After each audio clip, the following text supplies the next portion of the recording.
Assalamualaikum warahmatullahi wabarakatuh. Apa kabar Bapak Ibu para pengajar era milenial? Untuk membuka perkuliahan online atau blended learning, kita perlu mengadakan satu persiapan. Ada beberapa hal pokok yang harus kita persiapkan sebelum kita membuka perkuliahan online. Nah, untuk itu pada video kali ini saya akan memberikan tutorial apa saja persiapan-persiapan pokok yang harus kita persiapkan sebelum kita membuka perkuliahan online. Langsung saja kita simak tutorialnya berikut ini.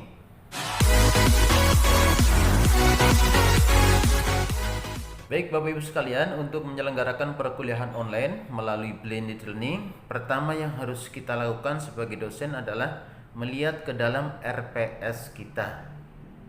Kita lihat tema-tema dalam RPS itu mana saja tema-tema yang memungkinkan kita selenggarakan secara daring. Ini penting karena yang dimaksud perkuliahan blended learning adalah memadukan hal-hal terbaik di antara offline dan online. Jadi kita harus lihat mana materi-materi yang memungkinkan untuk dibuat daring atau secara online. Kalau yang tidak mungkin online, maka jangan di-online-kan. Nah, oleh karena itu kita harus melihat ke dalam RPS, ya. Kita lihat mana tema-tema yang memungkinkan untuk dibuat online.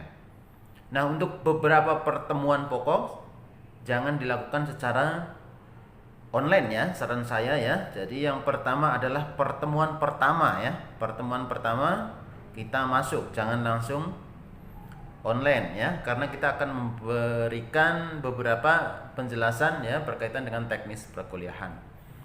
Kemudian menjelang UTS ya, saya kira juga penting untuk offline kembali jika memungkinkan, atau juga menjelang UAS ya, kita juga penting untuk melakukan pertemuan offline ya. 3 pertemuan itu, pertemuan pertama menjelang UTS dan menjelang UAS itu penting untuk diselenggarakan secara offline. Untuk pertemuan pertama tentu saja penting karena kita akan menjelaskan beberapa hal pokok ya, orientasi, kontrak belajar, dan hal teknis yang berkaitan dengan proses perkuliahan.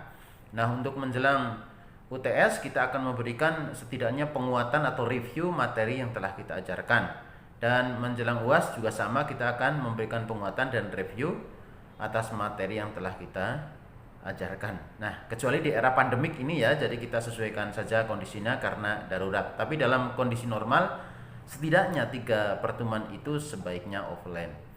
Nah, kemudian di selain 3 pertemuan itu kita lihat mana-mana yang memungkinkan untuk dibuat daring atau online ya. Nah, jumlah pertemuan daring atau online secara keseluruhan adalah 40% sesuai dengan standar yang diberikan oleh universitas, atau sekitar 5 pertemuan. Baik, setelah kita menentukan mana pertemuan-pertemuan yang akan kita online-kan, selanjutnya kita lapor ke admin fakultas yang mengurusi online learning atau blended learning, atau kalau di fakultas belum siap kita bisa lapor ke BPTI ya. Disampaikan kelas mana saja di fakultas apa, prodi apa yang mau kita selenggarakan secara daring, minta untuk dibukakan kelas. Nanti admin atau BPTI akan membukakan kelas ya secara daring di online learning UHAMKA. Baik, selanjutnya kita harus menyiapkan di dalam online learning ya, setidaknya untuk pertemuan pertama. Jadi untuk pertemuan pertama setidaknya di dalam online learning itu sudah kita setting ya, apa yang perlu di display di online learning ya kita sudah persiapkan, karena di situ adalah bekal untuk kita nanti bertemu dengan mahasiswa di pertemuan pertama. Nah, bagaimana cara menyiapkan perkuliahan, saya sudah membuat tutorialnya. Ditonton saja video yang berjudul cara menyiapkan perkuliahan e-learning ya.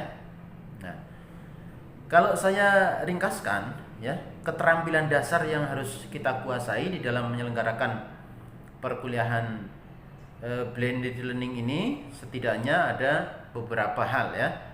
Yang pertama adalah keterampilan penguasaan platform e-learning itu sendiri ya. Setidaknya yang paling dasar adalah bagaimana cara menyiapkan perkuliahan. Itu ya, itu sudah saya buat tutorialnya. Kemudian yang kedua adalah keterampilan untuk membuat bahan ajar. Nah, nanti akan saya buatkan tutorialnya. Nah, tentu saja barangkali tidak semua dosen familiar ya untuk membuat bahan ajar yang pas untuk e-learning. Ya, saya kira nanti beberapa dosen bisa dibuatkan tim dibantu oleh orang lain. Ya. Kemudian yang ketiga adalah keterampilan bagaimana membuat ujian online. Oke, saya ulangi lagi, keterampilan dasar yang harus kita kuasai adalah pertama, keterampilan untuk menyiapkan perkuliahan di dalam online learning. Artinya kita harus mampu menguasai online learning itu sendiri ya, platform online learning. Tapi tidak rumit ya, ada hal-hal pokok, tidak harus semua kita kuasai. Ada beberapa hal pokok saja yang harus kita kuasai yang berkenaan dengan penyiapan perkuliahan itu ya. Yang kedua adalah penguasaan tentang pembuatan bahan ajar. Oke, nah ini kalau yang agak sulit untuk membuatnya nanti barangkali bisa dibantu oleh tim gitu ya. Yang ketiga adalah bagaimana membuat soal ujian di online learning. Nanti juga insya Allah saya akan buatkan tutorialnya ya, soal-soal ujian baik multiple choice maupun esai ya melalui online learning UHAMKA. Nah, insya Allah nanti juga kita tambahkan dengan keterampilan lain selain pakai online learning ya. Takutnya di online learning sedang ada trouble ya, ada masalah nanti pas ujian itu jadi masalah. Nah, nanti ada satu keterampilan lain yang akan kita bekalkan ya selain pakai online learning, terutama adalah pembuatan soal yang paling penting. Kita juga akan tambahkan misalnya pelatihan membuat soal online menggunakan misalnya pakai Google Form. Oke, Bapak Ibu sekalian, itu yang harus kita siapkan sebelum kita menyelenggarakan perkuliahan blended learning. Terima kasih. Mudah-mudahan ada manfaatnya.